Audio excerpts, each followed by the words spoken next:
అదే RTV app వార్తల్ని క్షణాల్లో చదివే అవకాశం ఉంటుంది. ఒక న్యూస్ పేపర్, ఒక టెలివిజన్ ఛానల్ మీ చేతుల్లో ఎప్పుడూ ఉంటాయి. వి గోల్డ్, ట్రస్టెడ్ గోల్డ్ బయర్స్. తాకట్టులో ఉన్న బంగారాన్ని విడిపించి ఈ రోజు ఉన్న మార్కెట్ ధరకే కొనబడును. మరిన్ని వివరాలకు సంప్రదించండి 7771077720. మనతో పాటు మాట్లాడేందుకు మెదక్ ఎంపీ రఘునందన్ రావు గారు ఉన్నారు. ఒక్కసారి తాజా రాజకీయ పరిస్థితులకు సంబంధించి ఆయనతో మాట్లాడించేటువంటి ప్రయత్నం చేద్దాం. సార్, రాష్ట్రంలో రాజకీయం చాలా రంజుకుందని చెప్పాలి. ఒకవైపు ముఖ్యమంత్రి సచివాలయంకి వెళ్తలేడు, కానీ వాళ్ళ ఏఐసిసి ఇన్ఛార్జిగా ఉన్నటువంటి మీనాక్షి నటరాజన్ వెళ్ళి అక్కడ రివ్యూ చేస్తుంది. మరి ఆమె పట్ల కాస్త విమర్శలు వస్తున్నాయి, మీరేమంటారు? ముఖ్యమంత్రి చేయాల్సిన పని ముఖ్యమంత్రి చేయాలి. మీనాక్షి నటరాజన్ గారు ఒకవేళ సమీక్ష చేయాలనుకుంటే గాంధీ భవన్లో చేయాలి. ఈ ముఖ్యమంత్రి గారికి ఆ పార్టీ ఇన్ఛార్జికి మధ్యలో ఉన్నటువంటి గ్యాప్ ఏంది, అసలు వీళ్ళిద్దరి మధ్యలో ఏమైనా గొడవ నడుస్తూ ఉందా, ఏం నడుస్తూ ఉంది అనేది కాంగ్రెస్ హైకమాండ్ అనేది దీని మీద దృష్టి పెట్టాలి. భోపాల్లో పోయి ర్యాలీలు తీసి ఎలక్షన్స్ ఎక్కడ వస్తే అక్కడ చేసుడు కాదు. ఎన్నికలు వచ్చి అధికారం ఇచ్చినటువంటి రాష్ట్రంలో ఏం చేస్తుండో మీ ముఖ్యమంత్రి గారు ఏం చేస్తారు, మీరు ఇన్ఛార్జిగా పంపించినావు ఏం చేస్తుంది అనేది రాహుల్ గాంధీ అనేటైనా పరిశీలించాల్సినటువంటి అవసరం ఉంటుంది.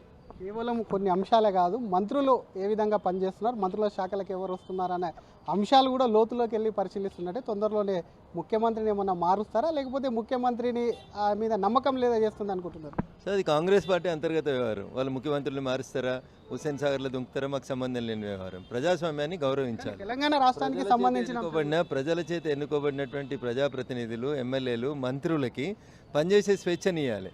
అంతేకాని ఢిల్లీకి వెళ్ళి వచ్చిన వాళ్ళు పోయి ముఖ్యమంత్రి కార్యాలయంలో కూర్చొని లేదా సచివాలయంలో కూర్చొని సమీక్షలు చేయడం అనేది ఇది అర్థరహితమైనటువంటిది. వారు కూడా సీనియర్ ఎంపీగా పనిచేసినటువంటి వ్యక్తి. She should know her limits. ఎక్కడికి పోవాలి, ఎక్కడికి పోకూడదనే చూసుకోవాల్సినటువంటి అవసరం ఉంటుంది. పార్టీ పరంగా సమీక్ష చేసుకుంటారు, గాంధీ భవన్లో చేసుకోరు. మంత్రుల పనితీరు చేసుకుంటారు, ఇంటెలిజెన్స్ రిపోర్ట్స్ తీసుకోండి. But you cannot command SIT in the secretariat and you cannot review. Meenakshi Natarajan has to rethink about it and the government should also think about the issue. HC మీద కాస్త వెనక్కి తగ్గినప్పటికీ కోటి ముట్టుకేయాలతో మీరు మాట్లాడారు. ఆ మీద ఆర్టిఫిషియల్ ఇంటెలిజెన్స్తో చాలా తప్పుడు ప్రచారం చేస్తుంది, అటు బీఆర్ఎస్ కానివ్వండి, బీజేపీని కూడా అన్నారు. నిజంగానే ఆర్టిఫిషియల్ ఇంటెలిజెన్స్ మీరు వాడారా? ఎందుకంటే కాసేపటి క్రితమే బీఆర్ఎస్ భవన్ కూడా పోలీసు వాళ్ళు వెళ్ళారు. భారతీయ జనతా పార్టీ నాయకులు, కార్యకర్తలు నిజాల బేసిస్గానే పనిచేస్తూ ఉన్నారు, నిజాల బేసిస్గానే మాట్లాడుతూ ఉన్నారు. సెంట్రల్ యూనివర్సిటీలో ఏం జరిగింది అనేది పార్టీలు పక్కన పెడితే హైకోర్టు రిజిస్ట్రార్ని పోయి అక్కడ ఏం జరుగుతుందో చూసి వాస్తవాలు పంపమని సుప్రీంకోర్టు అడిగింది. హైకోర్టు రిజిస్ట్రార్ ఇచ్చిన నివేదికను ఉద్దేశించి గౌరవ న్యాయమూర్తులు ఏం మాట్లాడారో అందరం లైవ్లలో చూసినాం. దానికి ఇంకా మళ్ళీ ఆర్టిఫిషియల్ ఇంటెలిజెన్స్ వాడుకున్నారు, వీళ్ళేదో కథ చేసినారని చెప్పడం అనేది పూర్తి బాధ్యతారాహిత్యం. హైదరాబాద్ పోలీస్ కమిషనర్ అయినా, రంగారెడ్డి పోలీస్ కమిషనర్ అయినా, లేదా సైబరాబాద్ పోలీస్ కమిషనర్ అయినా, నేను అందరికీ చెప్పదలుచుకున్నది ఒకటే విషయం. హెచ్సియు భూములలోకి ఎవరు రావద్దు, రేపు మేము వస్తాం ఎంపీలు ఆపుతారా? ఎవరు రావద్దు ఏంది, సంబంధం లేని వాళ్ళు ఆపారు కదా సార్ ఇక్కడ శాసనసభ్యులను, శాసన మండలి సభ్యులు. అందుకనే నేను చెప్తా ఉన్నా, రేపు మేము వస్తే మమ్మల్ని కూడా ఆపుతారా? ఏ చట్టం ప్రకారం ఆపుతారు? మేమైనా లా అండ్ ఆర్డర్ ప్రాబ్లం కొత్త పోతా ఉన్నామా? పోతలేం కదా. మీ ఆర్టిఫిషియల్ ఇంటెలిజెన్స్, మీ ఇంటెలిజెన్స్ ఏంది, మీ బీఆర్ఎస్ వాళ్ళు, మీరు ఇద్దరు తోడు దొంగలే, ఇద్దరు కలిసే పంచాయతీ ఇది. దాంట్లో మమ్మల్ని ఎందుకు కలుపుతారు అంటున్నా. కాబట్టి మేము బరాబరి పోతాం, మా లోకల్ ఎంపీ గారు పోతారు, మేము పోతాం, అందరం పోతాం. సెంట్రల్ యూనివర్సిటీ భూముల్ని చూస్తాం, సుప్రీంకోర్టుకి మేము కూడా ఉత్తరాలు రాసే సందర్భంలో రాస్తాం. ఎప్పుడు వెళ్తారు సార్? చెప్తాం అది మీకు. మా లోకల్ ఎంపీ గారు ఢిల్లీలో ఉన్నారు, ఈరోజు సాయంత్రం వస్తున్నారు. కొండా విశ్వేశ్వరరెడ్డి గారితో సంప్రదించి ఎంపీల బృందం అక్కడికి పోయిస్తాం. కోర్టుకు సంబంధించి బిల్లు పాస్ అయినప్పటికీ, రాష్ట్రపతి ఆమోదం లభించినప్పుడు కొంతమంది కోర్టుకు వెళ్ళారు. కోర్టుకు సంబంధించి ఏమన్నా టెక్నికల్గా ఇబ్బందులు అయ్యే అవకాశం ఉందా? మీరు ఒక వకీల్ సాబ్గా ఇట్లా చాలామంది చాలాసార్లు కూడా పోయినరు. నోట్ల రద్దు మీద పోయినరు, ఆర్టికల్ 370 అబ్రిగేషన్ మీద పోయినరు. కొంతమంది అదే పని పెట్టుకొని తిరుగుతూ ఉంటారు అన్నట్టు. నరేంద్ర మోడీ గారి నాయకత్వంలో ఎన్డీఏ ప్రభుత్వం, భారతీయ జనతా పార్టీ తీసుకున్న ప్రతి నిర్ణయాన్ని మేము కోర్టులకు పోయి సవాల్ చేస్తామంటారు. వద్దనే హక్కు నాకు లేదు, సవాల్ చేయమని. గతంలో ఆర్టికల్ 370 రద్దు చేస్తే ఏం తీర్పు వచ్చిందో రేపు కూడా అదే తీర్పు వస్తుంది. నోట్ల రద్దు మీద ఏం తీర్పు వచ్చిందో రేపు కూడా అట్లాంటి తీర్పులే వస్తాయి. ఎందుకంటే పార్లమెంటు, చట్టాలు చేసేటువంటి పార్లమెంట్కి ఉండేటువంటి అధికారాలు ఏందనేది హైదరాబాద్ ఎంపీ మాట్లాడితే పార్లమెంట్లోనే చెప్పిండ్రు. ఏ కానూన్ భాజపా కా నహీ, ఏ కానూన్ సాంసద్ కా హై. మొత్తం లోక్సభ బిల్ అయింది, రాజ్యసభ చేసింది, తర్వాత రాష్ట్రపతి సంతకం పెట్టిర్రు. ఈ దేశంలో ఉండాలంటే ఈ దేశం పార్లమెంట్ చేసినటువంటి చట్టాలను ఆమోదిస్తే ఈ దేశంలో ఉండుర్రి, ఆమోదించమంటే మీకు you have your open option. మరొక పక్క ఆ బిల్లుకు సంబంధించి ముస్లింల భూములు ఇప్పటికీ లాక్కున్నారు. జైనులు కానీ, బౌద్ధులు కానీ, హిందువులది కూడా బీజేపీ లాక్కునేటువంటి ప్రయత్నం చేస్తుంది కేంద్ర ప్రభుత్వంలో ఉండే అని చెప్పి కొంతమంది నేతలు విమర్శలు చేస్తున్నారు. వాళ్ళ భూములు బీజేపీ లాక్కుందా, కేంద్ర ప్రభుత్వం తీసుకుందా? సో ఈ దేశంలో ఉన్నటువంటి ఎవరి భూముల్ని కూడా భారత ప్రభుత్వం లాక్కోదు.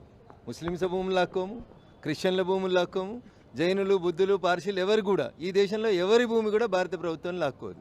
నిబంధనలకు వ్యతిరేకంగా, చట్టానికి భిన్నంగా ఈ దేశంలో అమలవుతున్నటువంటి చట్టాలను గౌరవించకుండా ఎవరైనా ఏదైనా భూమిలో కబ్జాలు అనుకుంటే ప్రభుత్వం, జిల్లా కలెక్టర్ గారు ఖచ్చితంగా చర్యలు తీసుకుంటారు. హైదరాబాద్ లోకల్ బాడీకి సంబంధించి ఈరోజు మీరు ఇద్దరు ఎమ్మెల్సీలు కూడా ప్రమాణం చేసినట్టున్నారు. కొత్తగా హైదరాబాద్ స్థానిక సంస్థలు కూడా వచ్చినాయి, తొందరలోనే ఎన్నికలు కూడా ఉన్నాయి.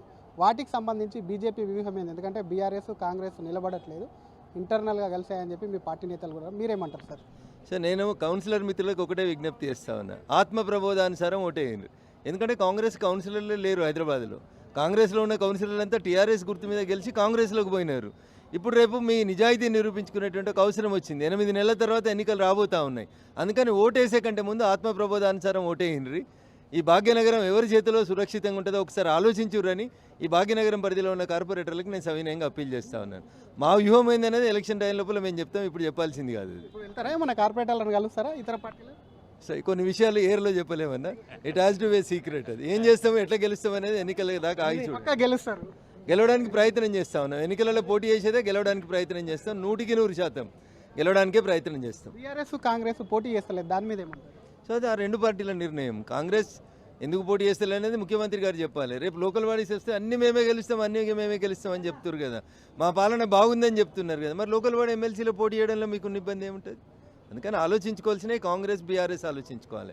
మేము అందుకనే కార్పొరేటర్ మిత్రులకు మేము చేసేటువంటి అప్పీల్, మీరు మీ ఆత్మ ప్రబోధానుసారం ఓటేయండి. మీ పార్టీలు 2 చేతులు ఎత్తేసినాయి. మీ పార్టీలకి విఘ్నత లేదు, విచక్షణ లేదు. అసలు ప్రజాస్వామ్యంలో ఓటేయకుండా ఆపేటువంటి అధికారం పార్టీలకు ఎవడిచ్చిండో నాకు తెలియదు. అందుకని వాళ్ళు వేస్తారు, ఓటు వేస్తారు, కార్పొరేటర్లు కదా. ఇలా వాళ్ళు ఓటు వేయలేదనుకో, రేపు ప్రజలు వాళ్ళకి ఓటు వేయకుండా దూరం ఉంటారు గట్లా. అప్పుడు కూడా ఆలోచించుకోవాల్సి ఉంటుంది. Thank you sir. ఇది ఒకవైపు అటు సచివాలయానికి వెళ్ళి నటరాజన్కు సంబంధించి కూడా నటరాజన్ వెళ్ళి రివ్యూ చేయడం ఏంది, ముఖ్యమంత్రి ఉండగా ఎవరి పాలన వాళ్ళే చేయాలి, ఎవరి ఉద్యోగం వాళ్ళే చేయాలి. కాబట్టి సీఎం ఉండగా అక్కడ ఏం పని, ఆమె ఒకవేళ రివ్యూ చేసుకోవాలనుకుంటే అటు గాంధీ భవన్ ఉంది, మంత్రులకు సంబంధించి నిజంగానే మంత్రుల పనితీరు కూడా తెలుసుకోవాలంటే దానికి సంబంధించినటువంటి ఇంటెలిజెన్స్ వ్యవస్థ ఉందని చెప్తూనే అటు ఎస్సీలో జరిగినటువంటి సంఘటనకు సంబంధించి అందరూ చూశారు, అక్కడ ఏం జరిగిందో కూడా వాటన్నిటికి సంబంధించి కూడా చూశారు. కాబట్టి ఎస్సీ మీద కూడా ప్రభుత్వ వైఖరి కూడా సరికాదని చెప్తూనే వక్ఫ్ బిల్లుకు సంబంధించి మాత్రం ఇప్పటికే కూడా వక్ఫ్ బిల్లు ఆమోదమైంది. దేశంలో నరేంద్ర మోడీ తీసుకున్నటువంటి ఏ నిర్ణయాలపైన కోర్టుకు ప్రతి ఒక్కరు వెళ్తుంటారు. కాబట్టి కోర్టుకు వెళ్ళినా కూడా ఏం కాదు అని చెప్తూనే మరొక పక్క హైదరాబాద్ ఎమ్మెల్సీకి సంబంధించినటువంటి అంశం ఏదైతుందో డెఫినెట్గా గెలిచేందుకు కూడా కృషి చేస్తాము. అసలు బీఆర్ఎస్ కాంగ్రెస్కు సంబంధించి పోటీ చేయకపోవడం కాస్త అనుమానంగా ఉంది. అన్ని పార్టీలకు సంబంధించినటువంటి కార్పొరేటర్స్ ఎవరైతే ఉన్నారో వారందరినీ కూడా ఒకటే కోరుతున్నాం, తమ కోరేది ఆత్మతో కూడా ఒకవైపు కూడా తనకు సంబంధించి ఆత్మ నిర్ణయం మీద ఓటు వేయాలి. వారు అంతరాత్మను ప్రశ్నించుకుంటూ ఓటు వేయాలి. ఎవరికి ఓటు వేస్తే ఒకవైపు రాష్ట్రం బాగుపడుతుందో వాళ్ళకే ఓటు వేయాలని ఇదే విషయాన్ని కార్పొరేట్ మిత్రులకు విజ్ఞప్తి చేస్తున్నా అని చెప్పి కూడా ఎంపీ రఘునందన్ రావు అంటున్నారు. కెమెరామెన్ గజపతో శ్రీధర్, RTV, హైదరాబాద్. మరిన్ని వీడియోస్ కోసం ఛానల్ ని సబ్స్క్రైబ్ చేయండి, లేటెస్ట్ అప్డేట్స్ కోసం వాట్సాప్ ఛానల్ ని ఫాలో చేయండి అండ్ లింక్ డిస్క్రిప్షన్ లో ఉంది.